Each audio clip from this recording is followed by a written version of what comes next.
Just gonna tell you guys up front, I am filming this set for the internet. Don't worry, there's no pressure on the few of you in here to laugh to make me sound funny. I will be adding a laugh track. Yeah, I don't mind lying and cheating to make myself look better. I'm like a politician. Which reminds me, if you see me suddenly pull out the gun and give it a point, that's just me notifying future me to turn down the fake laughing in the background when I edit this out later, so don't worry about those. I hope it goes well, because otherwise, you know, it's going to be like that, that's good handwork. That takes practice, my friends. It takes practice. I did that to my wife one time, the whole thing. And then she did it back to me, or she had a seizure. It was one of the two, I'm not sure. I was like, what was that? She was, I haven't been practicing. So, there you go. Practice. Anyway, let's move on with the show. Now we're doing this for Facebook and action. Kyle, thank you so much for that introduction. I've never been referred to as the Garth Brooks of comedy. That was. Thank you very much. So I don't know if you've ever been on stage before or not, but it's pretty awkward to just get up here and then start a conversation with a room full of strangers, especially with the appropriate responses.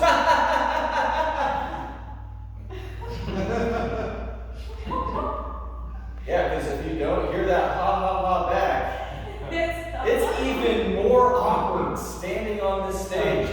If you haven't experienced it, imagine you're with a group of friends and you're hanging out, having a good time, telling each other stories, and then you start telling your story, and then halfway through your story you realize no one's paying attention to your story. What do you do in that situation? Do you keep telling your story in hopes that someone's like, oh, you're still talking? Or do you stop telling your story and wait for a little bit, try it again in the future?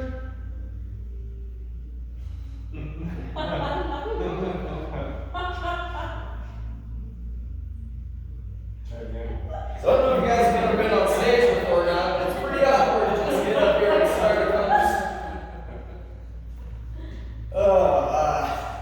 I'm glad you guys laughed because it gets even more awkward when you tell a joke about awkward silence and it ends in awkward silence. You awkward silence inception yourself. Because usually that joke ends when you guys start laughing, but when you don't start laughing, it's like, when do I stop the joke? Like, I don't know if you've ever been on stage before now, but it's pretty awkward to just get up here and start telling a story to a group of strangers. If you've never done it before, it's like if you've ever been with a group of friends and you start telling a story and halfway through your story you realize you don't have friends, you're just talking to yourself.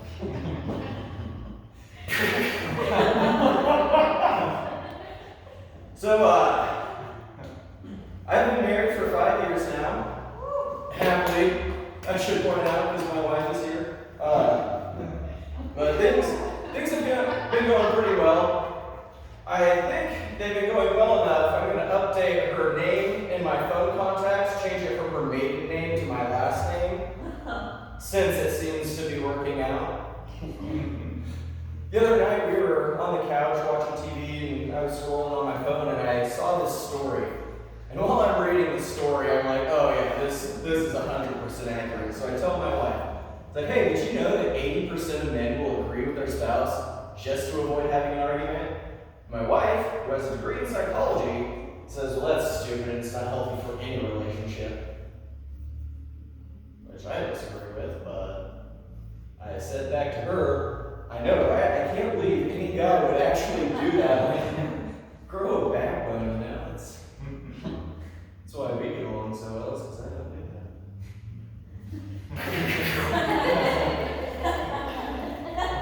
So we were just talking about maybe starting our family, how many kids we might have, what we'll name them, how far apart they'll be.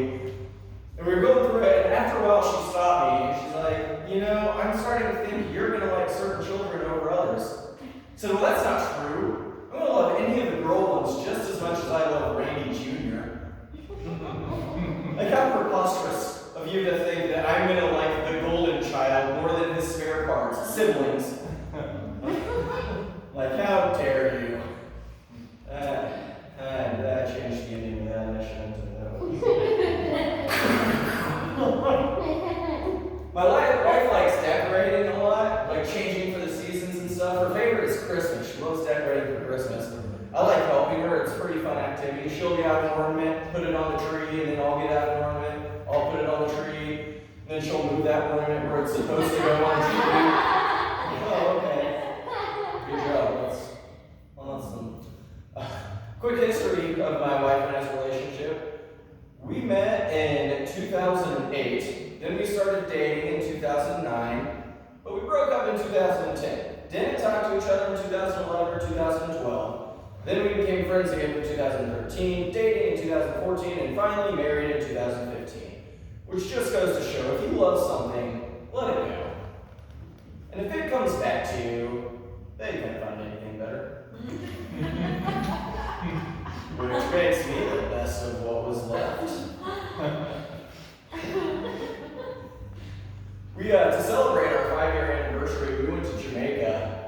And Jamaica's pretty fun, but they're all about the marijuana in Jamaica if you've never been.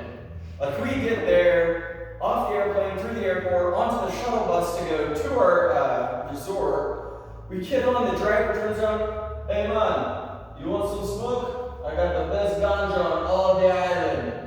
Oh, okay, that's what you want to hear from your bus driver. So like, no, thank you. We get to the resort and we're out swimming in the ocean. This guy comes floating by on a surfboard and he has a box on his surfboard. He's like, hey man, come check out my party box. I've got the best ganja on all the island. No thanks. We're gonna go back to shore. So then we're out shopping. This is still the first day, you guys. We're out shopping. And walking across the street, this cop pulls up, stops us, is like, hey man, you tourists on the island. Yeah, man. He goes, you don't got no marijuana on you, do ya? Like, no, sir, I do not. And he leans his head out the window and looks around. If you want, I got the best ganja on all the island. Those Jamaicans. Another funny thing happened on our flight home. So it's the end of a vacation. We had an early flight, international, a lot of stuff to go through, so tension's pretty high. And I can tell I'm kind of getting on my wife's nerves because everything she says back to me is like,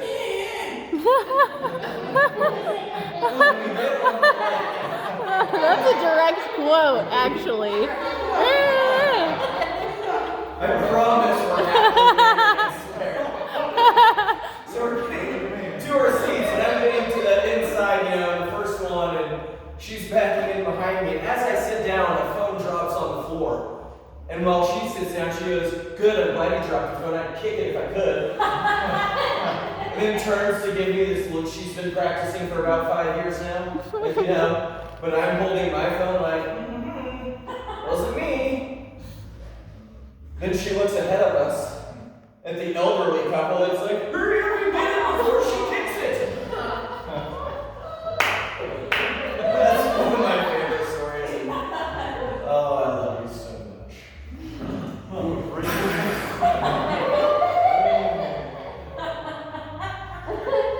So how about that Flat Earth Society, huh? They sure think they're edgy.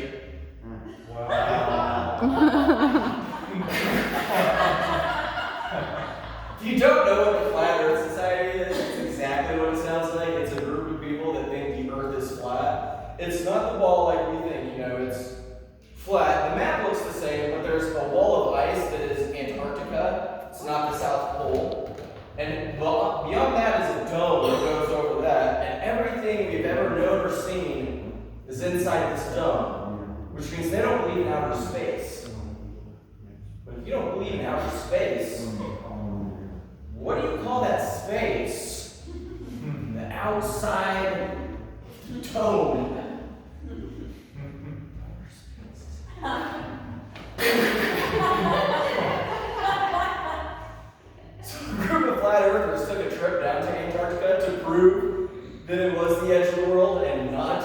South Pole. Unfortunately, by the end of the trip, their numbers really started to fall off. These are really bad. I'm sorry. I've got one more.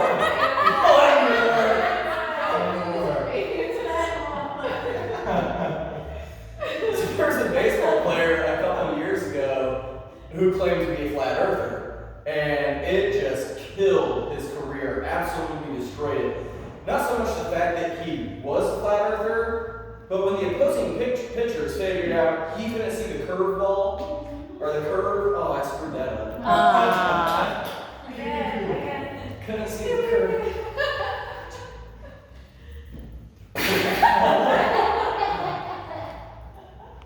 So I'm like Yosemite Sam. The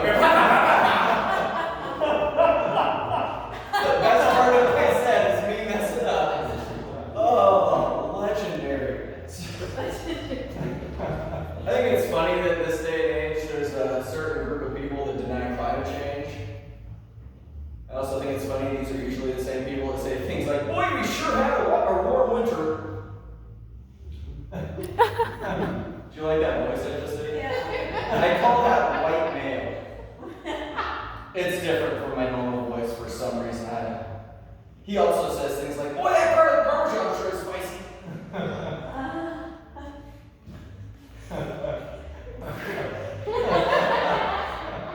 Similar to that last observation, I think it's funny there's a certain group of people who say things like, thanks, Boomer, for ruining the economy.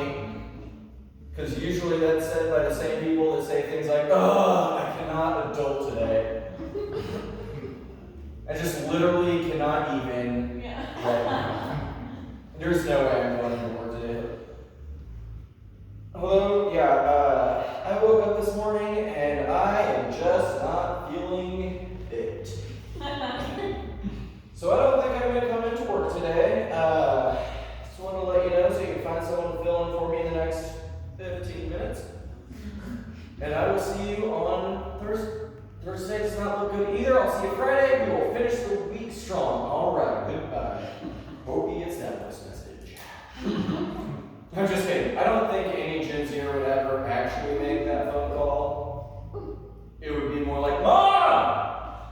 Can you call work for me? Because I don't want to go. Just tell them I'm sick. No, do not say diarrhea. You're embarrassing me. I'm 22. I deserve respect. That was good. I'm not going to give you the guns on that. You're staying holstered. I don't know about you guys, but I'm ready for that whole internet fad to be over with. Yeah, right? I can't keep up with the terminology of the internet. Like, the other day, it was a couple weeks ago, in October, I think, this other comment talking about the internet used the word GIF. And while I was sitting in my chair, I thought to myself, he's probably saying that right. And I'm the idiot pronouncing it like a peanut butter brand.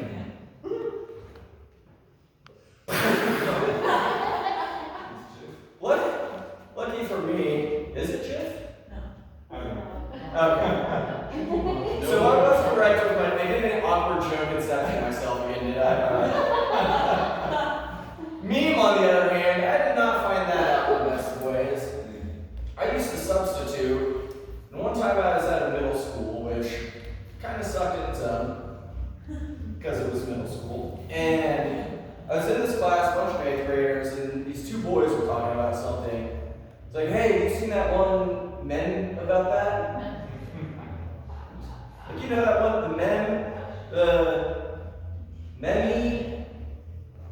They're just looking at each other like, I think he's trying to communicate with us. Come on, you know, the funny pictures with words, the jokes, is it a meme? Now they're like laughing at me. He called the meme a meme. Like, oh, the meme, okay.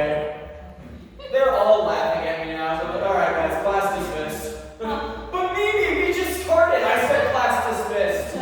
Now go play in the gym or the street, whatever's more outside. So I'm in the cafeteria later that week because I was there all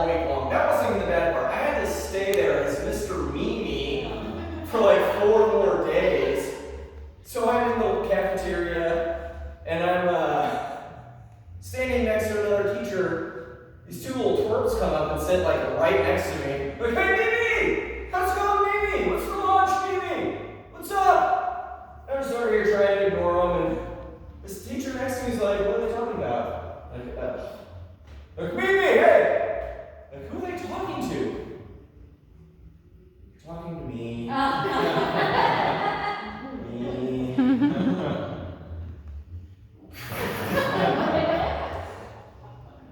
I'm not a big fan of the challenges you see on Facebook. Have you ever seen the 10 days of being a mom challenge? Every day for 10 days, post a picture of what it's like to be a mom, but with no explanations. Really? Not even the whole paragraph you just wrote out about the whole challenge? No? Okay. Some of these moms don't even need a challenge to post a picture of their kid every day since they were born. And on that note, we don't need to see a picture of your child 42 seconds after it was born. It's okay. You can clean it off, wipe the goo, take it home, put some clothes on the baby, on yourself perhaps also. Wait for the potato head stage to go away. Nobody's going to be upset about that. It's what do you even have a punchline? Let's move on. How about the clickbait you see on Facebook?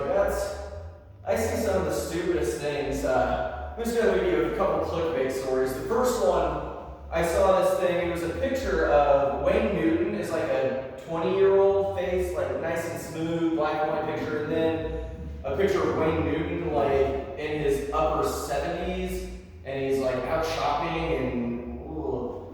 And the title says, "There's no fountain of youth for these 25 unrecognizably aging celebrities."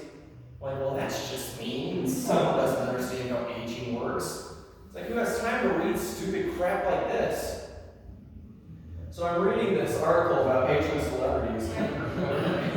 And it's mostly what you'd expect, you know, and I get to like the third or fourth one, and it really threw me off. Because the first picture running across the finish line in all of his Olympic glory was Bruce Jenner. Yeah. Then you click it to the next one, and it's the beautiful and brave Caitlyn Jenner. Yeah, that celebrity is unrecognizable. I don't think aging had anything to do with it. So the last one of those, and I'm done after this, I promise. No guns are going away as soon as the game's getting off.